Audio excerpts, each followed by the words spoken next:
Bill Ramsey nació en una pequeña ciudad cerca de la costa llamada Southend, Inglaterra. Todo empezó cuando Bill tenía únicamente 9 años.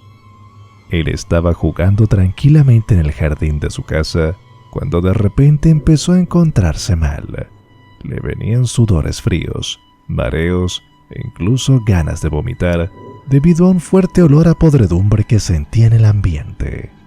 Fue entonces cuando algo se apoderó de él: adrenalina, una rabia intensa, ira, algo que lo dotó de unas habilidades sobrehumanas. Fue capaz de arrancar de un cuajo uno de los postes de la valla de su jardín, y luego, como si de un lobo o un perro se tratase, lo empezó a mordisquear. Con el paso del tiempo, nada similar le volvió a suceder. Es más, Bill se casó, tuvo hijos, exactamente 23, y vivió una vida bastante tranquila hasta los acontecimientos de 1983. Una de esas noches, Billy no se encontraba nada bien. Le dolía mucho el pecho. Él creía que se trataba de los posibles síntomas de un infarto, y por eso se dirigió rápidamente al hospital más cercano. Allí fue atendido. Le hicieron varios exámenes clínicos para ver el origen de su dolencia, pero fue en pleno examen arterial cuando Bill le pegó un mordisco a la enfermera. Testigos aseguran que de la consulta salió algo que no era un hombre. Algunos lo describían como un animal poseído. Tras muchos ataques, la historia de Bill empezó a difundirse, llegando incluso a los oídos de Ed y Lorraine Warren, quienes aseguraban que él era víctima de una posesión demoníaca. Rápidamente fueron a la ciudad de Southend para hablar con la familia de Ramsey sobre su caso. Pudieron convencerlos para que los acompañaran a su iglesia de Connecticut para que se le practicara un exorcismo. Después de esto, Bill mostró signos de mejoría y nunca más volvió a sufrir nada parecido. Este caso fue muy famoso en su época por los sucesos que tuvieron lugar. Durante los 5 años en que una familia fue aquejada por manifestaciones demoníacas, los exorcismos fueron autorizados 3 años después del comienzo de las extrañas manifestaciones. Retraso incluso providencial, pues de lo contrario no se habría tenido esa abundante recolección de fenómenos que le da al caso un verdadero primado en materia que sigue produciendo desconcierto a día de hoy. Sobre el episodio, se escribió un libro por el padre Soter en Turín en 1935. Sobre la autenticidad del hecho, no se puede razonablemente dudar. Los mismos incrédulos de ese tiempo inventaron varias hipótesis, pero no negaron los fenómenos que todos podían repetidamente observar. Se trata de 2 de los 5 hijos de los esposos Warner, Teobaldo y José, respectivamente, de 9 y 8 años, cuando comenzó la extraña situación. Acostados de espalda, se volvían y se revolvían con la rapidez vertiginosa de un trompo, o se desahogaban golpeando sin descanso con sus propios puños y con una fuerza sorprendente en la cama y otros muebles.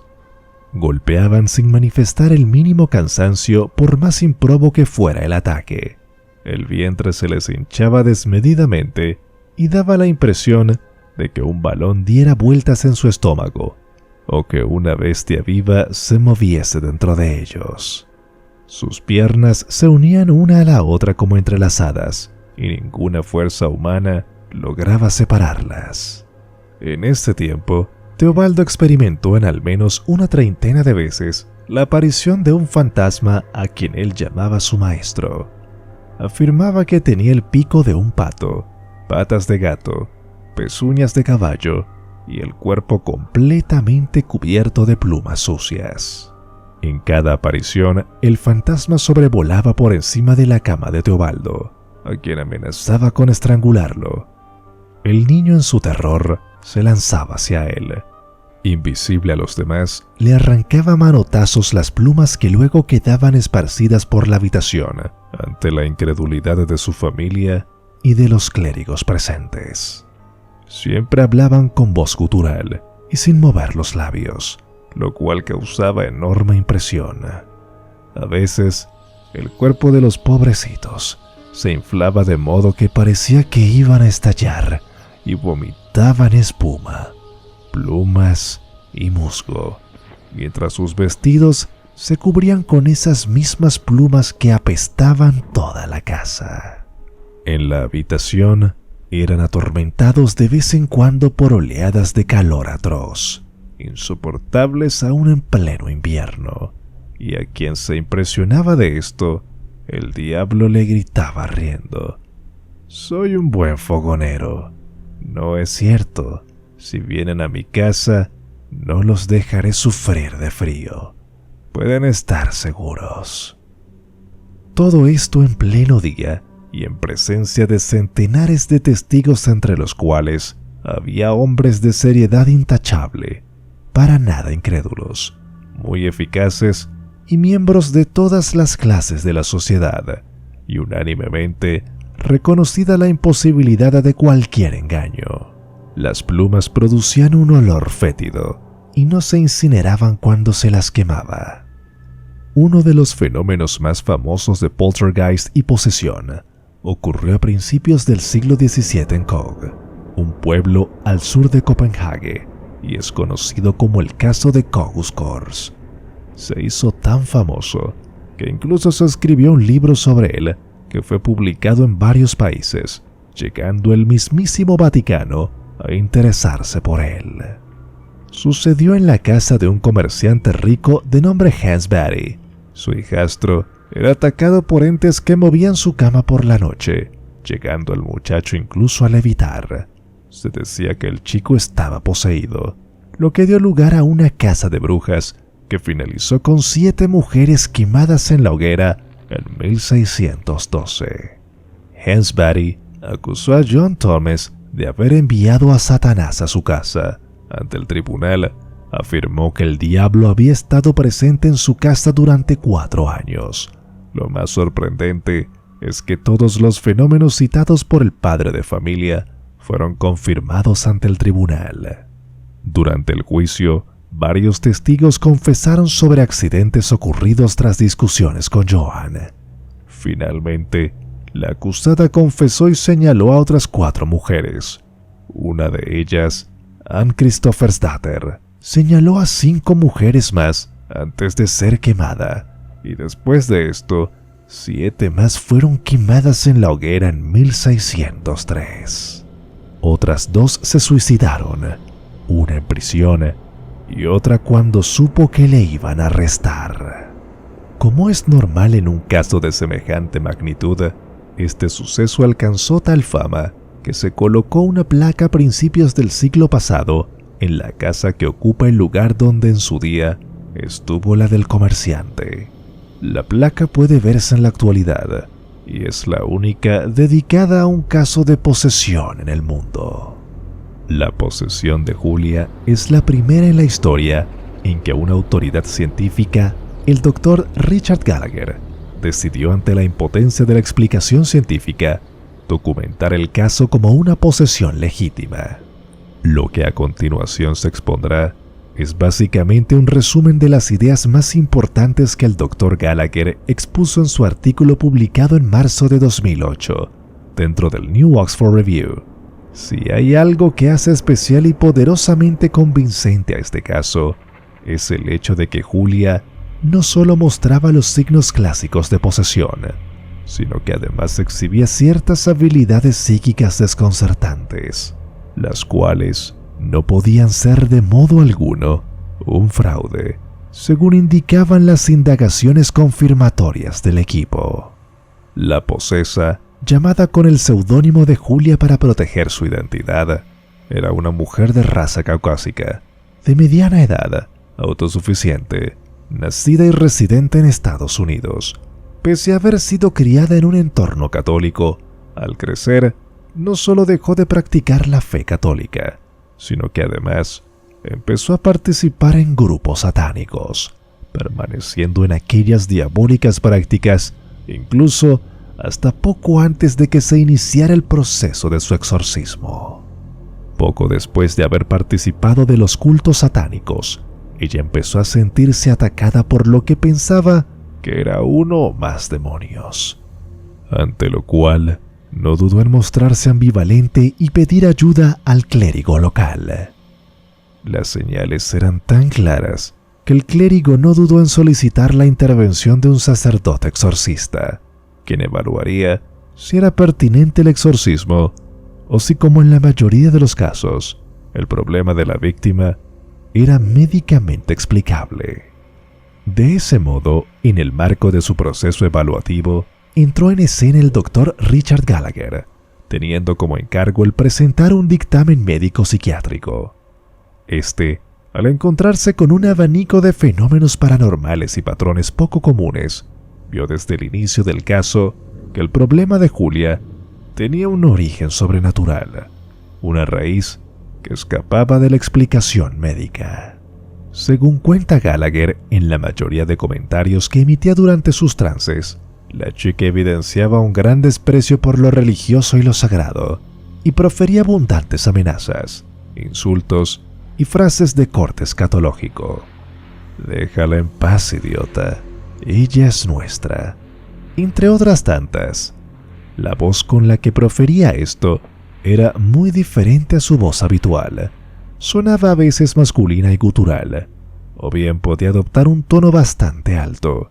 Cada vez que acababa los trances, Julia no recordaba absolutamente nada de lo que hizo o de lo que le ocurrió mientras el trance duraba. Por otra parte, en muchas de las veces en que hacían llamadas telefónicas a Julia para concertar los horarios de reunión para las sesiones, ocurría lo siguiente. Julia no contestaba y súbitamente, en medio de las conversaciones telefónicas, se inmiscuía la voz demoníaca que hablaba en los trances de Julia. Repetía las mismas frases que usaban los exorcistas y escalofriantemente, en no pocos casos, pudieron constatar que efectivamente Julia no estaba en casa cuando las llamadas fueron efectuadas. Gallagher constata otro hecho insólito durante una de las sesiones. Era un día caluroso de junio, pero en la sala en la que efectuaban el exorcismo, el calor desaparecía y el frío empezaba a elevarse de forma inexplicable. Tras eso sucedía justo lo contrario. Desde que la entidad de Julia comenzaba a hacer ruidos extraños, ya que expulsaba una especie de emanación caliente que hizo elevarse la temperatura del lugar y causaba cierto grado de asfixia y una sudoración abundante en los miembros del equipo. Posteriormente, tras las oraciones e invocaciones del ritual romano, una gama de voces y sonidos emergía de Julia. Varios ruidos y gruñidos de animales sonaban con independencia acústica en una simultaneidad imposible de imitar para ser humano alguno. Además, Julia mostraba una fuerza inexplicable. Se necesitaban hasta 5 personas para sujetarla y estaba a medio pie sobre el suelo, llegando en la primera sesión a permanecer 30 minutos sin tocar el suelo.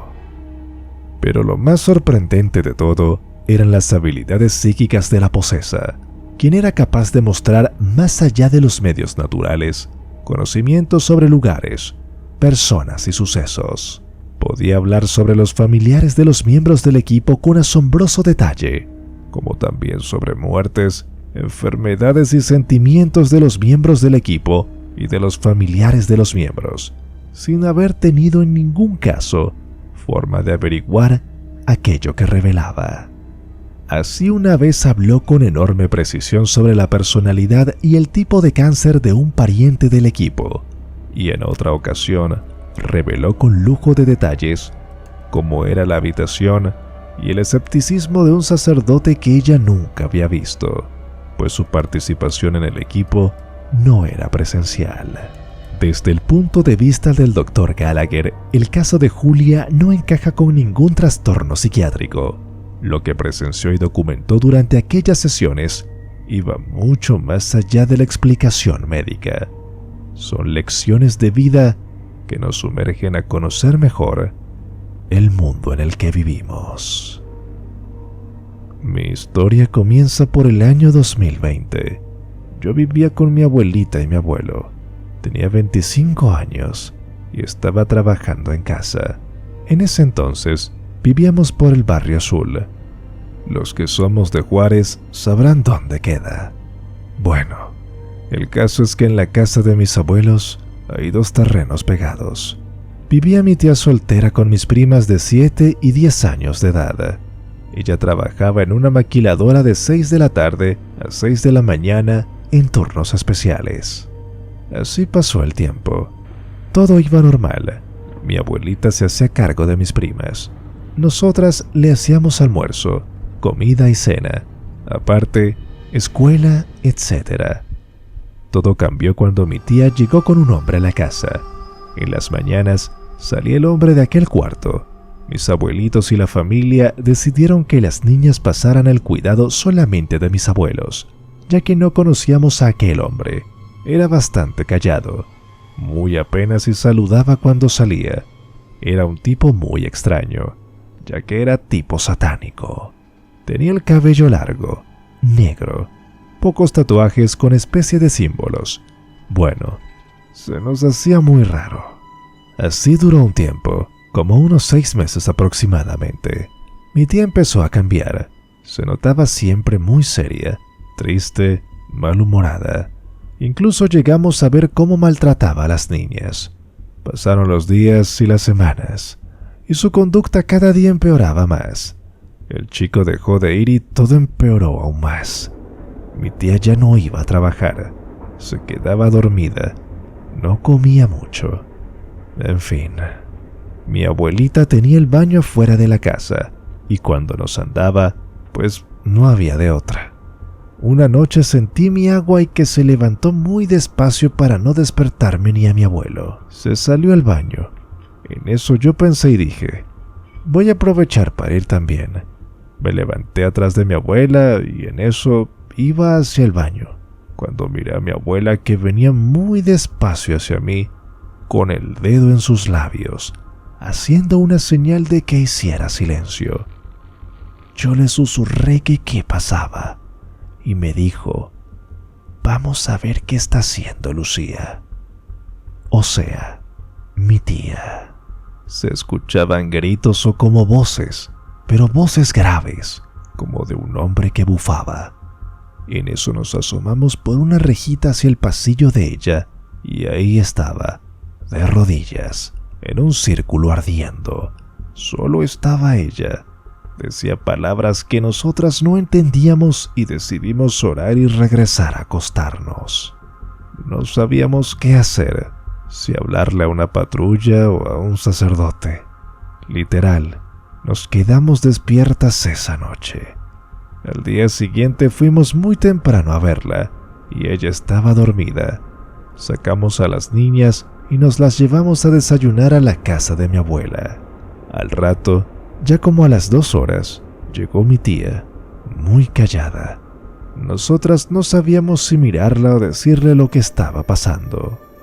Ella empezó a pedirle a mi abuelo dinero. Mi abuelo muy apenas sacó unas monedas y se las dio. Ella se las aventó agresivamente y le dijo tantas cosas feas que hizo llorar a mis abuelos. Yo le dije que era una mala madre y una malagradecida. Ella solo tomó a las niñas y se fue. Nosotras le hablamos al papá de las niñas, que llegó y se las llevó al paso. Al pasar de los días, mi abuelo empezó a enfermar muy raro. Lo llevamos con el doctor Navarro de Satélite y no le encontró nada. Pero igual mi abuelo no mejoraba. Él decía que se sentía que se estaba ahogando y en las noches tenía pesadillas. Despertaba sudando y diciendo que tenía sueños muy feos, donde un animal grande lo perseguía. Así duró 2 meses, hasta que murió repentinamente a los 70 años de edad. Mis tías y la familia decidimos organizarle un novenario en la casa de mi abuela. Vinieron tíos de otros lados. Éramos en total 24, entre niños y mujeres. Ese día que llegaron, hicimos tamales y pozole para convivir. Total, en el tercer novenario llegó mi tía Lucy. Dijo que si ella podía estar presente, y por supuesto, Todos dijimos que sí, pero nadie sabía que ella ya no era ella. Así nos tendimos en el piso para poder caber todas. A las 11 de la noche estábamos hincadas rezando. Los más chicos ya estaban dormidos. Solo estábamos 7 entre nosotras y Lucy. En eso, mi tía Patricia dio un grito tan fuerte que nos espantó. Nunca voy a olvidar lo que vimos, pues vimos a Lucy con unos ojos enormes, parecidos a los de un caballo o algo así. Su boca era tan grande que emitía sonidos muy agudos. Las camas habían empezado a tambalear y Lucy empezó a flotar. Quizás no me crean, pero esto de verdad pasó. En eso mi abuela empezó a llorar. Otras gritaban, cerraban los ojos de la desesperación. Yo le aventé un portarretratos y otra tía, que es muy devota, le puso un crucifijo en la frente. En eso cayó de espaldas, dormida. Todo mundo la dejamos ahí y nos fuimos a la casa de otra tía que vive cerca. A primera hora nos fuimos a la iglesia y le contamos al padre. Lo llevamos con Lucy y ella estaba muy mal. Tenía mucha fiebre. Su cara se miraba pálida. La recostamos en la cama y el padre empezó a rezarle, mientras el cuarto se ponía frío. Cuando el padre terminó, nos dio agua bendita y unos rezos. También dijo que lo que ella tenía era un demonio y que abría la boca así, porque nosotras estábamos rezando con mucha fe y que los demonios salen por la boca. Que eso pudo haberse apoderado de algunas de nosotras. Lucy duró una semana en cama. Ella se desmejoró tanto que parecía un palito. Solo tomaba jugos y cosas así, porque todo lo vomitaba. Hasta que un día estábamos desayunando y vimos a Lucy levantarse de la cama, siendo que ella ya no tenía fuerzas ni para ir al baño. Tenía el cabello erizado para arriba, sus ojos fríos como con coraje. En eso le hablamos a un tío que estaba afuera y le dijimos: «Él es muy tremendo, no le tiene miedo a nada». Entró y le dijo que por qué le había tomado a ella, que si quería se metiera en él.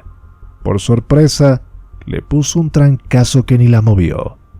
Ella le respondió que no lo tomaría a él, pero quizás a sus hijas. Ella se devolvió a la cama y falleció. Ella murió a las 11 de la mañana. Le dieron cristiana sepultura y lo raro fue que, al llegar al barrio, en la entrada por donde está el Smart, estaba el chico, el rockero, mirándonos con una sonrisa burlesca.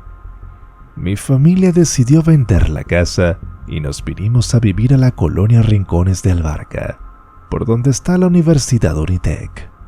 Hasta la fecha, no lo olvidamos, pero hay que ver para creer.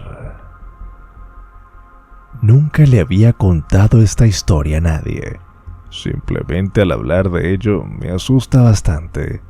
Además, sé muy bien que el 99% de los que escuchen esto ni siquiera van a creerme, pero aún así lo contaré. Hubo un tiempo en el que mi tía se volvió completamente loca. Ella se enojaba y nos agredía sin razón alguna, mientras escupía palabras sin sentido. Ni yo ni mi padre podíamos detenerla. Ella tenía una fuerza inhumana, a pesar de ser una mujer pequeña de 1,60 m de estatura. Llegamos a necesitar la ayuda de 4 personas para inmovilizarla y lograr que se calmara. Ella podía estallar en cualquier momento y enloquecer. Mi familia no creía en lo sobrenatural, así que obviamente nuestra primera opción fue llevarla al médico y después a un hospital psiquiátrico, pero ella no tuvo mejoría.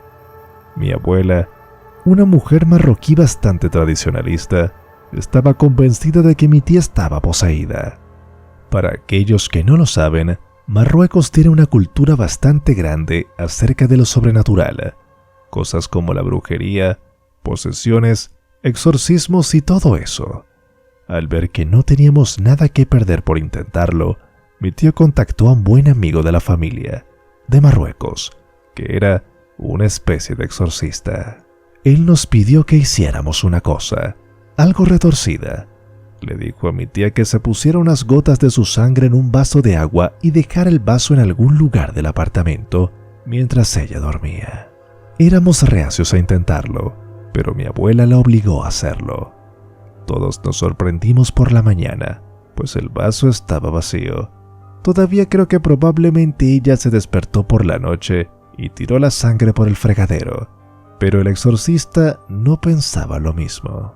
Él nos dijo: el demonio que habita en ella se alimenta de su sangre, y darle este vaso es una forma de calmarlo temporalmente, pero ella necesita urgentemente un exorcismo. Después de discutirlo, todos decidimos que íbamos a intentarlo. Llegamos a la casa de este tipo, una vieja cabaña cayéndose a pedazos. Tuvimos que viajar hasta un pueblito de Marruecos que de alguna manera me daba escalofríos. El sujeto nos pidió que compráramos una oveja para sacrificarla y nos dijo que debíamos llevarle las tripas del animal para que se realizara el exorcismo. Mi padre y mi tío se encargaron de eso, y yo estaba jodidamente asustado.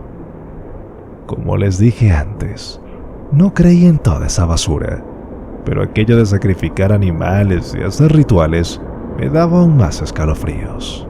Al día siguiente volvimos a la casa del exorcista y le dimos las vísceras del animal. Él las puso en un tazón y nos preguntó si nos sentíamos lo suficientemente fuertes, ya que entre más personas estuvieran presentes en el ritual, más fácil sería sacar al demonio. Yo realmente quería irme de ahí, pero al ver que todos se quedaron, también me quedé yo. Mi tía estaba acostada frente a nosotros, a un lado del recipiente con las tripas de la oveja. Estábamos sentados alrededor y el exorcista comenzó a decir cosas que no podía entender. Supongo que en algún dialecto marroquí. El sujeto comenzó a sudar mientras hablaba más y más rápido. Mi tía empezó a retorcerse en el suelo como si estuviera sintiendo mucho dolor. También comenzó a hablar en un idioma extraño, muy parecido al que hablaba el exorcista, cosa que era imposible, pues mi tía, al igual que mi padre, no sabía hablar el marroquí. De pronto la luz se apagó. El exorcista gritó algo muy fuerte y mi tía gritó exactamente lo mismo. Después de eso, hubo un silencio absoluto. El ayudante del exorcista entró en la habitación con una lámpara en la mano. Vimos que tanto mi tía como el sujeto se habían desmayado.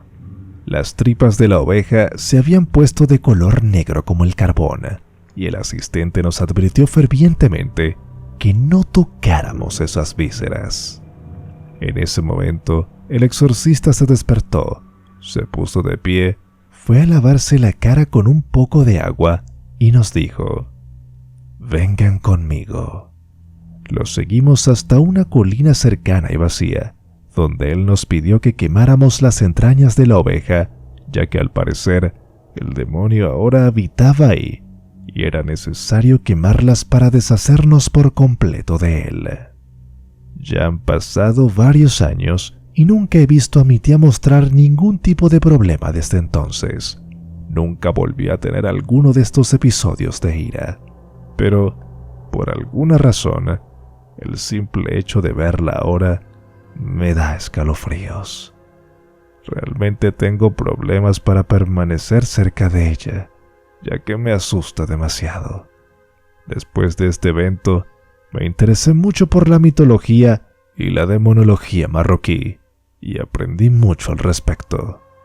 He aprendido que este mundo es muy grande y complejo, y que nunca entenderemos ni una décima parte de todas las cosas que pasan en él.